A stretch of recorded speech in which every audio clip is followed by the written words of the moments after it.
Subscribe करें हमारे YouTube channel superfast news को और साथ ही प्रेस करें बेल आइकन ताकि आप हमारी लेटेस्ट वीडियो को देख सकें। धन्यवाद। Health ministry representative please.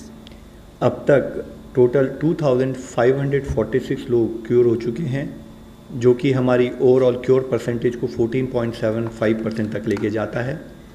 कल से एडिशनल कंफर्म केसेस देश में 1553 आए हैं, which takes the total number of confirmed cases in the country to 17,265। Last 24 hours में 36 न्यू डेथ्स भी रिपोर्ट हुई हैं। माननीय स्वास्थ्य मंत्री जी ने कोविड-19 मैनेजमेंट की तैयारियों की समीक्षा के तहत कल Rajiv Gandhi super speciality hospital का दौरा भी किया। उन्होंने फ्रंटलाइन वर्कर्स के एफर्ट की तारीफ की, कहा कि आज जो हमारा इंक्रीज रिकवरी रेट आ रहा है वह हमारी क्वालिटी ऑफ केयर को रिफ्लेक्ट करता है। उन्होंने कहा कि लॉकडाउन 2.0 के दौरान लाइफ में डिसिप्लिन लाने से हम लोग रिच डिविडेंड्स पा सकते हैं, जिससे हमें कोविड की लड़ाई जीतने में सफलता मिलेगी।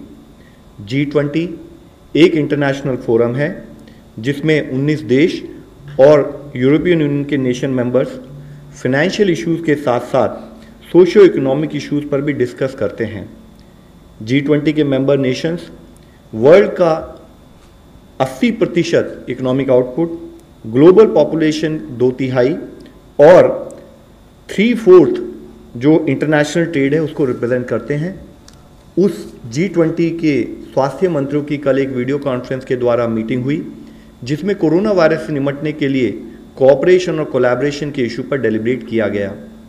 माननीय मंत्री जी ने इन टेस्टिंग टाइम्स के दौरान सभी मेंबर स्टेट्स के साथ मिलकर काम करने के लिए भारत के कमिटमेंट को जाहिर किया। उन्होंने कहा कि भारत G20 के देशों के साथ मिलकर वैक्सीन डेवलपमेंट और ड्रग डेवलपमेंट पर काम करना चाहेगा।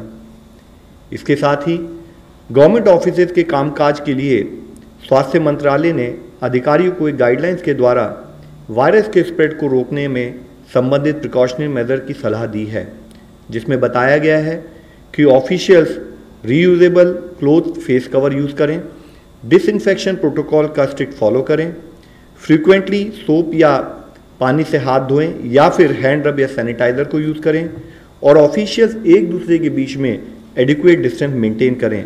साथ ही किसी भी जगह पर 5 से अधिक लोगों की गैदरिंग को अवॉइड करना है। डबलिंग रेट ऑफ केसेस, जिसका मतलब है कि कितने दिनों में टोटल केस काउंट डबल हो रहा है, उसको हम अलग अलग इंटरवल्स पर कैलकुलेट करते हैं और जिसके तहत हमने पिछले 7 दिनों के डबलिंग रेट के बेसिस पे जब कैलकुलेट किया तो देखा कि इंडिया का डबलिंग रेट लॉकडाउन से पहले जो 3.4 था, अब वह इम्प्रूव होकर 7.5 हो चुका है।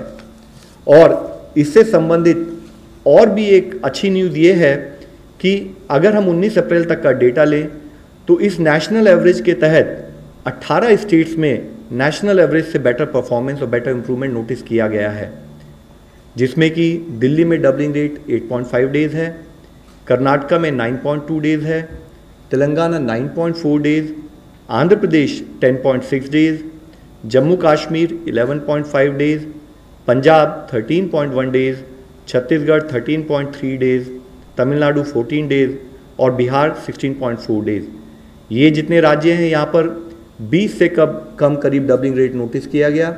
इसके साथ ही कुछ राज्यों में 20 से 30 के दिनों में भी डबलिंग रेट नोटिस किया गया, जो उनकी परफॉर्मेंस को दर्शाता है, जिसमें अंडमान निकोबार 20.1 है, Haryana 21 days, Himachal Pradesh 24.5 days, Chandigarh 25.4 days, Assam 25.8 days, Uttarakhand 26.6 days, Ladakh 26.6 days. इसके साथ ही हमारी कुछ स्टेट इवन उनका 30 दिनों से भी ज़्यादा डबलिंग रेट, यानी कि उनकी परफॉर्मेंस, उनका केस मैनेजमेंट में हम इम्प्रूवमेंट नोटिस कर रहे हैं, वह है उड़ीसा और केरला। मैं ये एक बहुत अच्छी हार्टनिंग न्यूज़ के रूप में आप लोगों के सामने प्रस्तुत करना चाहूँगा और राज्य और जिला स्तर पर जो हमारे कोविड के फील्ड वॉरियर्स काम कर रहे हैं इस विषय में, उनको धन्यवाद देना चाहूँगा। It is however we would also like to point out कि हम एक लड़ाई में हैं, हम एक बैटल में हैं और हम आराम नहीं कर सकते। एक भी दिन की हमारी विफलता या एक भी व्यक्ति की विफलता हमारे इस QA रिजल्ट को, परिणामों को नेगेट कर सकती है और इसलिए ज़रूरी है कि हम सारी गाइडलाइंस का यूनिफॉर्म इम्प्लीमेंटेशन करें। हमें कुछ और राज्यों से अच्छी खबरें भी आ रही हैं, जैसे गोवा के सभी पेशेंट्स को रिकवरी के बाद हॉस्पिटल से डिस्चार्ज कर दिया गया है। अब गोवा में कोई भी एक्टिव केस नहीं है।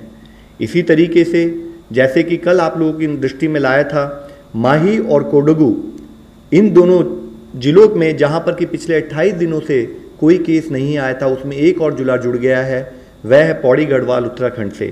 साथ ही टोटल 59 डिस्ट्रिक्ट्स हैं 23 स्टेट और यूनियन टेरिटरीज से, जहां पर पिछले 14 दिनों से कोई केस नहीं आया है, जिसमें 6 नए जिले जुड़े हैं। वह हैं डूंगरपुर और पाली राजस्थान से, जामनगर मोरबी गुजरात से, नॉर्थ गोवा गोवा से, गोमती त्रिपुरा से। और इससे संबंधित हम आप लोगों से रिक्वेस्ट करना चाहेंगे कि फिर भी हमें हर तरीके से सतर्क रहने की आवश्यकता है। दूसरे देशों की तुलना में अगर भारत आज इस सिचुएशन को मैनेज करने में प्रयत्न कर रहा है, उसमें जो भी रिलेटिव सक्सेस मिली है, उसका सबसे मुख्य कारण है कि इस लड़ाई में गवर्नमेंट के साथ साथ हर सिटीजन मिलकर लड़ाई लड़ रहा है। कम्युनिटी इन्वॉल्वमेंट, कोऑपरेशन और कम्युनिटी लीडरशिप हमारे मैनेजमेंट का एक मुख्य कारण रहा है। माननीय प्रधानमंत्री जी की अपील के तहत देश का हर नागरिक इस लड़ाई में जुड़कर लड़ रहा है, फिर चाहे वह लॉकडाउन का इम्प्लीमेंटेशन हो या सोशल डिस्टेंसिंग से रिलेटेड बिहेवियर चेंज हो, कंटेनमेंट जोन में लॉकडाउन का स्ट्रिक्ट इम्प्लीमेंटेशन हो, कॉन्टैक्ट ट्रेसिंग और सर्वेलेंस से हम हेल्थ वर्कर्स का सहयोग करते रहें और हर तरीके से फील्ड स्थाई पर पेशेंट मैनेजमेंट पर फोकस कर हम मॉर्टैलिटी को अवॉइड करें, यह हमारा प्रयत्न होना चाहिए। आज जब हम कुछ प्रांतों में रिलैक्सेशन प्रोवाइड कर रहे हैं, तो ज़रूरी है कि हम सोशल डिस्टेंसिंग के नॉर्म्स का पूर्णतः पालन करें, ताकि जो कोविड के केसेस कुछ जिलों में, कुछ राज्यों में कम हो रहे हैं, वे और भी कम हों। और जो जिले ग्रीन जोन में चले गए हैं, वहाँ पर हम सबकी रिस्पॉन्सिबिलिटी है कि वह ज़ीरो केस की स्थिति में ही बने रहें। हम सभी को पता है कि इस बीमारी की कोई अभी तक वैक्सीन नहीं है।